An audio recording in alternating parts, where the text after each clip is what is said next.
நான் கர்த்தரை நம்பியிருக்கிறேன். பின்னே ஏன் நீங்கள் என் ஆத்துமாவை நோக்கி பட்சியைப் போல உன் மலைக்கு பறந்து போ என்று ஏன்? 2. இதோ துன்மார்க்கர் வில்லை வளைத்து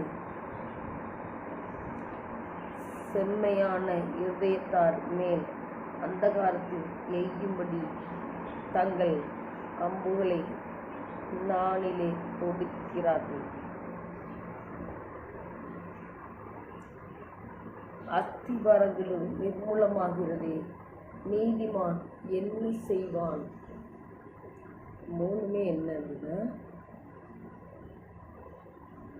கர்த்தரை நம்பி இருக்கிற மக்களை கொடுமை தீமையானவங்க இதற்கு விரோதமாக இருக்கும். இயேசு சொல்லியிருக்கார், உலகத்தில் உங்களுக்கு உபத்திரவம் உண்டு, ஆனாலும் நீங்கள் திடன் கொள்ளுங்கள். எப்படி? நான் உலகத்தை ஜெயித்தேன். அவர் இந்த உலகத்தை ஜெயித்துட்டார். நம்மளுக்கு துன்பம் வந்தாலும் நம்ம பயப்பட வேண்டியதில்லை.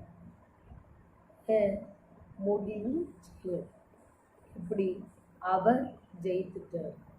அவர் நமக்குள்ள இருக்கிறதுனால நாமும் ஜெயந்தான். அந்த நிச்சயத்தோட விசுவாசத்தோட சந்தோஷமாக கடந்து